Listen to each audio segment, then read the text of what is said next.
민강유통 사옥의 새벽은 무겁고 서늘했다. 82화의 충격적인 이사회 반전 이후 모든 것이 흔들리고 있었다. 사장 자리에 앉은 서리는 여전히 굳은 의지로 회사를 이끌려 하지만 그녀의 발걸음을 향한 세상의 시선은 따뜻하지 않았다. 첫 출근을 축하드립니다, 사장님. 경채가 꽃다발을 내밀며 이를 악물던 장면은 아직도 직원들의 눈에 선명히 남아있었다. 그리고 그 뒤 선재와 경채가 은밀히 술집에서 나누던 대화. 회장님의 유언장에 있는 한승사는 있습니다. 그 음모의 그림자는 이미 회사를 덮치고 있었다. 서리는 사장실에 앉아 창밖을 바라보며 속으로 다짐했다. 이 자리는 결코 우연이 아니야. 하지만 경채와 선재가 가만히 있지 않겠지. 이제부터 진짜 전쟁이 시작된 거야. 문득 공 실장이 다가와 낮은 목소리로 속삭였다. 사장님 조심하십시오. 누군가가 유언장의 행방을 쫓고 있습니다. 그 중심에 경채 전무와 선재가 있습니다. 서리의 눈빛이 번뜩였다. 역시 결국 그 문서였군요. 한편 경채는 분노로 밤을 새우며 술잔을 깨부수고 있었다. 사장이라니. 감히 분식집 여자가 사장이라니. 이은 원래 내 자리야. 내 아버지의 피가 흐르는 내 자리라고. 선재는 그런 그녀를 말리며 차갑게 말했다. 잠시 몸을 낮추세요. 결국 사장은 시작에 불과합니다. 최종 권력은 회장직에 있습니다. 회장님의 유언장 그것이 모든 걸 결정할 겁니다. 경채는 광기 어린 미소를 지으며 고개를 끄덕였다. 좋아. 그렇다면 그 문서를 반드시 내 손에 넣어. 서리 따위는 그저 들러리에 불과했음을 증명해 줄 거야. 바로 그때 낡은 여인숙에서 한 사내가 담배를 피우며 서류철을 붙들고 있었다. 조필두였다. 민두식 회장의 비밀을 유일하게 알고 있는 인물. 그의 손에 들린 문서는 모두가 피로 쟁취하려는 유언장의 조각이었다. 민두식 내가 숨겨온 진실. 이제 세상에 드러나야 할 때가 됐다. 하지만 그의 발걸음은 이미 그림자들에게 쫓기고 있었다. 서리와 태경은 공 실장의 안내로 조필두의 행방을 쫓았다. 그 사람을 반드시 지켜야 해요. 서리의 목소리는 떨렸지만 결연했다. 태경은 그녀를 바라보며 고개를 끄덕였다. 걱정 마. 이번에는 내가 앞장설 거야. 부모님을 앗아간 그들의 죄를 이제 끝내야 할 시간이야. 서리는 그 눈빛에서 힘을 얻으며 중얼거렸다. 이제 절대로 무너지지 않겠어. 골목길에서 드디어 마주친 조필두. 그러나 동시에 나타난 경채와 선재. 이제 끝이야. 그 문서 당장 내놔. 경채의 눈빛은 불타올랐고 조필두는 담배를 내던지며 피식 웃었다. 내 아버지가 내 가족을 짓밟았을 때도 그렇게 날뛰더니 결국 넌 똑같구나. 욕망에 미쳐 날뛰는 짐승. 닥쳐.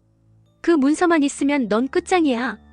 그 순간 서리와 태경이 골목 안으로 뛰어들었다. 그만둬 경채. 더 이상 내 마음대로 되지 않아. 네 사람의 소나기에서 문서가 흔들렸고 바람에 흩날린 한 장의 종이에 쓰인 문구가 모두를 얼어붙게 만들었다. 민강의 자산은 친혈육이 아닌 자에게도 위임될 수 있다. 뭐라고? 경채는 절규했다. 그게 서리를 말하는 거야? 아버지가 친혈육도 아닌 여자를 후계자로 삼았다고. 서리는 충격으로 눈을 크게 떴다. 설마 회장님이 마지막으로 택한 사람이 나였다는 건가? 태경은 그녀의 어깨를 붙잡으며 속삭였다. 설혜씨, 이건 시작일 뿐이야. 아직 끝나지 않았어. 그러나 경채의 광기는 더 치밀어졌다. 안 돼. 절대 안 돼. 난 절대로 저 여자를 인정할 수 없어. 그 순간 총성이 울렸다. 조필두의 몸이 총탄에 꿰뚫리며 피가 흩날렸다. 괴한의 모습은 그림자 속으로 사라졌다. 서리는 비명을 지르며 그의 곁으로 달려갔다. 안 돼.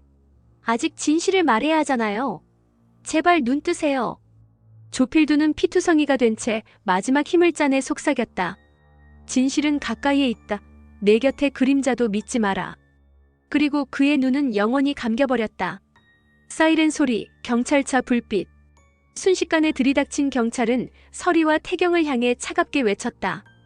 여기서 뭐하고 계셨습니까? 총성은 들리지도 않았다는 증언이 있는데 당신들이 가장 유력한 용의자입니다. 서리는 눈물이 흘러내리는 얼굴로 외쳤다. 아니에요. 우린 범인이 아니에요. 오히려 그를 지키려 했어요. 믿어주세요.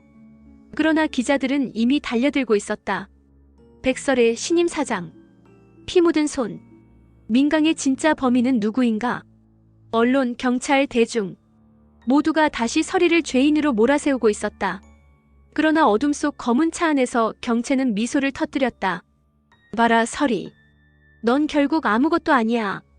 세상은 언제나 힘 있는 자의 편이거든. 선재는 곁에서 비열하게 웃었다. 이제 그녀는 경찰과 언론 모두의 적입니다. 남은 건 우리가 마지막 문서를 손에 넣는 것뿐. 경채는 불타는 눈빛으로 중얼거렸다. 좋아. 설혜, 넌 이제 끝났어. 내가 웃을 날은 오늘이 마지막이야. 경찰서의 차가운 조사실.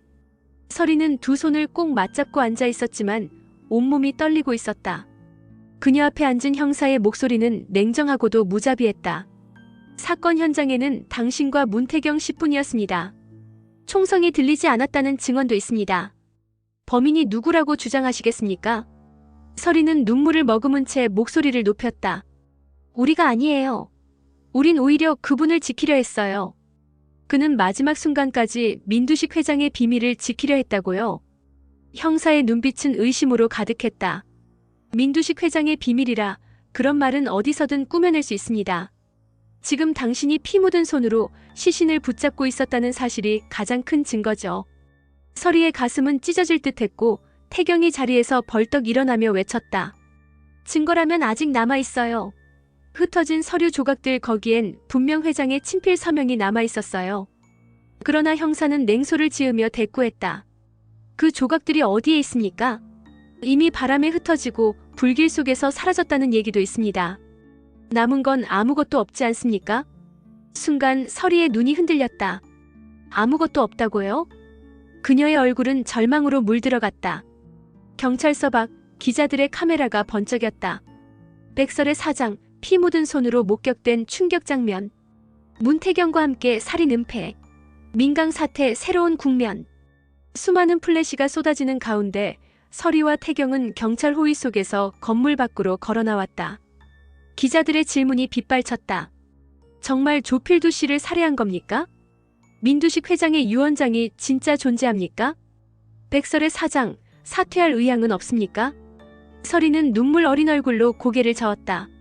아니에요. 우린 범인이 아닙니다. 전 민강을 배신하지 않았습니다. 진실은 반드시 밝혀질 겁니다. 그러나 그 목소리는 기자들의 조롱 속에 묻혀버렸다. 그 시각 민강유통 본사 최상층 회장실. 경채는 와인잔을 들고 선재와 마주 앉아 있었다. 창밖으로 번쩍이는 뉴스 화면에는 설이와 태경의 초췌한 모습이 떠 있었다. 경채는 만족스럽게 웃었다. 봐. 이제 세상은 설이를 의심하고 있어. 경찰도 언론도 대중도. 그녀는 이미 고립됐어. 선재는 미묘한 미소를 지었다. 하지만 아직 방심은 금물입니다. 설이는 쉽게 무너질 여자가 아니에요. 혹시라도 증거에 파편이 남아있다면 언제든 상황은 뒤집힐 수 있습니다. 경채는 와인잔을 바닥에 내던지며 이를 갈았다. 그럼 철저히 밟아버려. 남은 조각조차 없애버려. 내가 직접 움직이겠어. 밤 설이의 집. 그녀는 홀로 앉아 흩어진 신문들을 바라보았다. 제목마다 사장 횡령 의혹, 살인 은폐, 조직적 공범이라는 단어가 가득했다. 눈물이 쏟아지며 중얼거렸다. 이 세상이 왜 이리 잔인한 거야. 진실을 밝히려는 나를 왜 모두가 죄인으로 몰아세우는 거야. 그때 문이 열리고 태경이 들어왔다. 그는 그녀를 끌어안으며 단호하게 속삭였다. 무너지지 마. 지금 이 순간이야말로 우리가 일어서야 할 때야. 진실은 언젠가 드러나게 돼. 설혜 씨, 우린 결코 혼자가 아니야. 설이는 흐느끼며 고개를 끄덕였다. 그래요. 이 싸움 끝까지 가야죠. 설령 모두가 등을 돌린다 해도 난 절대 물러서지 않겠어요. 하지만 어둠 속 또 다른 그림자가 움직이고 있었다. 공 실장이 홀로 차 안에서 누군가와 전화를 하고 있었다. 네, 맞습니다. 조필두 씨가 남긴 문서 일부는 제 손에 있습니다. 하지만 아직 누구에게 넘겨야 할지. 전화기 너머에서 낮고 굵은 목소리가 흘러나왔다. 그걸 설이에게 넘겨라. 그녀가 아니면 진실을 끝까지 지켜낼 자는 없어. 공 실장의 얼굴은 잠시 흔들렸지만 곧 결연하게 눈을 감았다. 알겠습니다. 하지만 위험이 따를 겁니다. 그 순간 멀리서 번쩍이는 헤드라이트. 한 대의 검은 차가 그를 향해 돌진해 오고 있었다.